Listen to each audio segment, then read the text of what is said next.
За сайн байцгаана уу? Та бүхэндээ ажил мэргэжлийн чиг баримжаа олгоход сурагчдад ажил мэргэжлийн чиг баримжаа олгоход анги удирдсан багш нар ямар дэмжлэг үзүүлж болох юм бэ? Талаар сургалтаа зохион байгуулахад хэрхэн анхаарах вэ гэдэг дээр ярилцъя. За ерөнхийдөө модуль 11 гэсэн модулийн одоо ерөнхий агуулга нэг иймэрхүү байдалтай байгаа. Энэ презентацийн маань багш нарын мэргэжил ажил институтын онлайн одоо сургалтын систем дээр байрлагдах учраас та бүхэн тэндээс харж бас дахин давтан үзэж болно. За хөгжлөөс хэн ч хоцрох ёсгүй гэсэн доктортой хөгжлийн боловсролын урайг та бүхэн мэдэж байгаа. Чанартай боловсролыг дэмжих, зорилтыг хэрэгжүүлэх институт нь манай боловсролын салбар. Тийм учраас энэ Азийн хөгжлийн банкны төслөөр хөдөлмөр ур чадварыг дэмжих төслийн хүрээнд ажил мэргэжлийн чиг баримжаа олгохын төсөл маань хэрэгжсэн юм а. 2015 оноос эхлээд хэрэгжиж явагдаж байгаамаа. За энэ бол сургуулиудаар нэлээд сайхан амжилттай хэрэгжиж явж байгаа. Та бүхэн энийг мэдж байгаа. Тэрний одоо үр дүн нь ахлах ангийн сурагчдын хичээл сонголтын мэргэжил сонголтын үйл ажиллагаа нэлээд чанартай явж байгааг энийг баталгаа юм а. За ерөнхийдөө та бүхэн мэдж байгаа хойч үеийнхаа хэрэгцээг хохироохгүйгээр үнэ үгийнхаа хэрэгцээг хангах ёстой. Тэгээд тэрний тулд одоо бид нар чанартай үйл ажиллагаа явуулах юм бол одоо манай нийгэмд одоо маш их чухал үр дүнд болох юм а. За энэ модулийн зорилго ерөнхийдөө 10 дугаар ангийн хувьд 10 дугаар ангийн хариуцсан багш таны хувьд бол ажил мэргэжлийн чиг баримжаа олох үйл ажиллагаа хэрхэн зохион байгуулж болох вэ гэсэн танд арга зүйн зөвлөгөө өгтөл оршиж байгаамаа. 2015 оноос эхлээд энэ төсөл маань хэрэгжсэн гэдгийг түрүүнд бид нар ярилцсан. Тэгээ энэгээр бол маш их олон тооны гарын авлагууд гарсан.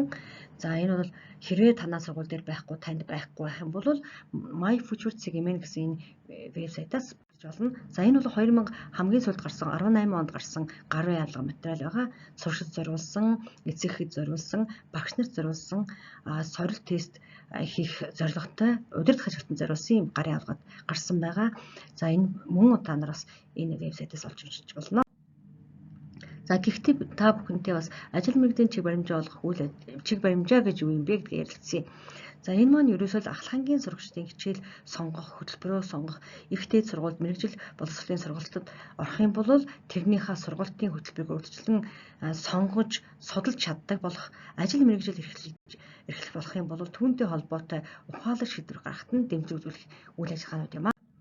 За энэ үйл ажиллагаануудыг маш их чанартай сайн явуулах юм бол түүнд оролцож байгаа хүүхдийн идэвх их сайжирч цаашдаа өөрийнхөө жинхэнэ одоо сонирхсан ажил мэргэжлийн чиг баримжаа олж чаддаг байна. Хэрвээ энэ үйл ажиллагаанд сурагчдыг идэвхтэй сайн оролцуулж чадахгүй эсвэл хүүхэд тэрэндээ оролцохгүй байгаад байх юм бол тодорхой нэгэн байдалтайгаар хүүхэд үйл ажиллагааг сонгоход хийж чаддаггүй болдог. Одоо мөрөөдлийн байдалтай. Эсвэл одоо нэг л өндөр ангал хавцар дээр очсон юм шиг санагдах мэтэр ийм одоо хүнд бэрхшээлд тулгараад байгаа юм шиг байдалд хүрдэг учраас заавалчгүй одоо хүүхэд зориулсан юм үйл ажиллагаа явуулах нь чухал байна. Одоо ерөнхий улсын сургууль дээр явагдаж байгаа ажил мэргэжлийн чиг баримжааны үйл ажиллагаанууд ийм үйл ажиллагаанууд энэ бол нэлээд одоо давуу сайн болж жигдэрч явж байгаа үйл ажиллагаа гэж үзэхээр байна. За энэ дээр бол онцлж хэлэхэд сургуулиуд зөвмөрөө ажил мэргэжлийн чиг баримжаа олох үйл ажиллагааны хөтөлбөртэй болсон маш их давуу тал бүгдээрээ энэ сургалт энэ үйл ажиллагааг явуулах хүсэл сонирхолтой болсон их давуу тал болсон байгаа. Мөн захирлын тушаалаар зөвлөл юм уу эсвэл баг байгуулад ажиллаж байгаа. Ийм одоо маш их олон сайн давуу талууд байна. За гэвч бас сул талууд ажиглагдаж байгаа. Энэ нэг та бүхэн бас сайн мэдж байгаа. Энэ үйл ажиллагааг яаж явагдах хэвтэй юм, давтамжид нь ямар байх хэвтэй юм, ямар нөөц болцоогоо ашиглан явуулах хэвтэй юм. Энэ ажил маань ер нь манад хэрэг үр дүнтэй байна уу? Тэгвэл давтамжтайгаа дараа нь дахин энийгээ явуулж болох юм уу гэсэн ийм хяналт үнэлгээний механизм нь хаана бол бас учир тогтолцоотой байж байна. Гэх мэтлэнгээр ийм одоо олон талын дутагдлаа байгаа учраас энэ дутагдлаан арилгах сул талаан үгээ хийж давуу талаан биднэрт илүү сайжруулах талаар ажиллах нь зүйтэй юм. За ерөнхийдөө өнөөгийн энэ ажил мэргэжлийн чиг баримжаа олгох үйл ажиллагаан дээр ажиглаад үзэхэд ийм хэлбэрүүдээр явагдаж байгаа. За энэ хэлбэрүүдийн агуулгын хувьд авч үзэхэд ерөөсөө шалгалтанд бэлдэх тийм ээ, шалгалтын тест дээр ажиллах, ээшийн шалгалтанд бэлдэх тэгээд ерөнхийдөө нэг дараахал ийм хэд хэдэн югаар явж байгаа. За энэ агуулгынхаа улам сайжруулах нь бол багшийн үүрэг, багшийн таны ажлын байрын тодорхойлолттой холбоотойгоор ийм одоо ажлуудыг хийх нэг зүйтэй гэж санал болгож байна. За жишээлбэл танд судалгаа хийх та бүхэн хийдэг. Тэгээ энэ дээр нь бол улам одоо бас сайжруулж хийх зорилготойгоор ингэж хийж байгаа. Энэ нь бол энэ My Future цэгийн гэдгээр ороод одоо сурагчид өөрсдөө дасгал ажил хийгээд тэр дасгал ажил хийж байгаа нь ямар хөө болж гэнэ үү гэдгийг багш тандад судлах ийм боломжоор хангасан ийм үйл ажиллагаанууд бас байгаа. За тэгээд ямар ч хэсэг хамтын үйл ажиллагаа учраас эцгийн дэмжлэгийг авах шаардлагатай байна. Тэрийг яаж дэмжлэг авах уу? Тэмээнд бол багш таны бас үүрэг онцлогтой холбоотой. За мөн орон нутгийнхаа онцлог яг бас бодолцож үзэх хэрэгтэй. Тэрнийгээ тооцоолон хөтөлбөр боловсруулах хэрэгтэй. Хизээ ямар үйл ажиллагаанууд хийх хэрэгтэй юм бидгийн төлөвлөх нь чухал байна. За мөн үүнээс гадна бас сургуулийн менежер танд зөвлөж хэлэхэд хамгийн анги 10 дугаар ангийн удирдсан багш та бүхэнд зөвлөж хэлэхэд хамгийн одоо бас их онцгой зүйл юм бол явуулж байгаа үйл ажиллагаагаа залгамж холбоотой авч үзээрэй. 9 дугаар ангидаа би ямар үйл ажиллагаа явуулж ирсэн бэлээ.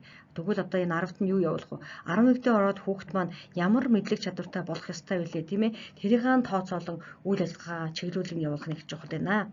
Мөн эцгийнхаа мэдлэгийг одоо сайжруулах гэдэг нэмэгдүүлэх гэдэг юм уу тийм ээ? Идэх оролцоог нь улам сайжруулах ийм ажлуудыг явуулж дэмжлэг авах нь чухал юм аа. За энэ бүхэнд танд бас мэдлэг дээр чинь нэмэр болохоор одоо My Future цэгийн дээр бол ийм онолуудыг тодорхойлон тайлбарлан бичсэн байгаа.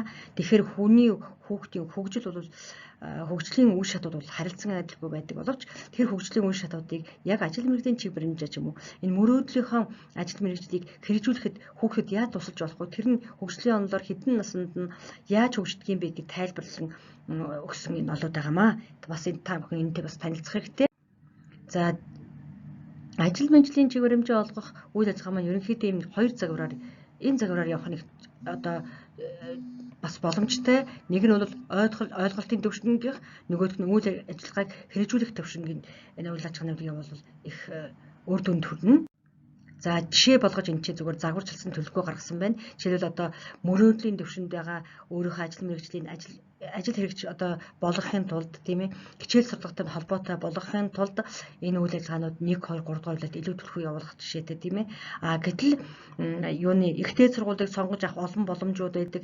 Тэр талын судалгаа хийх, ажил хөдөлмөр сонгож авлаа гэхэд ажлын байрны шаардлага тодорхойлолтыг яаж олж авах уу гэдгийг илүү 3 4 дугаар үлээд зохион байгуулж явуулдаг ч юм уу тийм ээ. Ингэж ажиллаа төлөвлөгөн явуулах нь байна.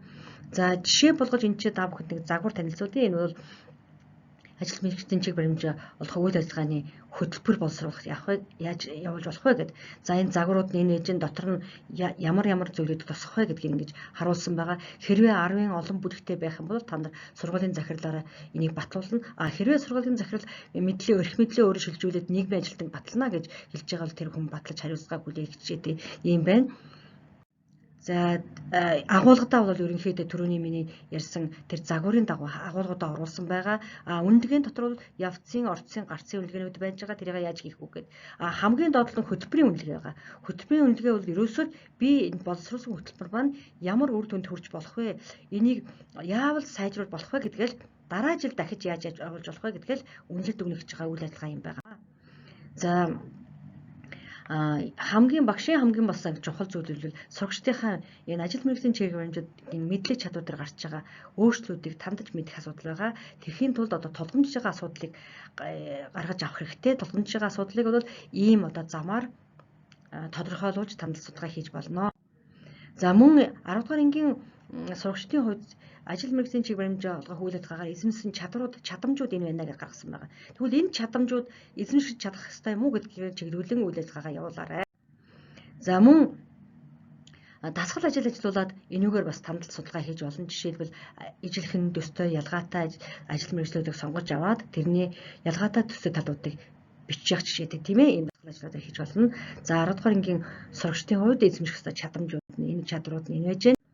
За арга зүйн хувьд бол та нар маш олон арга зүйнүүд мэдж байгаа. Тэрэн дотроос идэвхтэй сургалтын арга, бүтэц сэтгэлийн аргууд, уламжлалт, дэвшилтийн аргуудаа бас мэдж байгаа. Тэрийг ашиглаад сургууль дээр ангид түшгэлсэн аргуудаа хэрэгж болно. За мөн ямар ч үйл ажиллагаа явуулж байхдаа заавалчгүй юм гендрийн мэдрэмжтэй явуулаарай. Энэ одоо охтууд хийж болохгүй, хөвгүүд хийдэг энэ гэх мэрт ингээд ярихаас зайлсхийгээд охид хөвгүүдийнхээ тэгш оролцоог дэмжих байдлаар явуулах хэрэгтэй.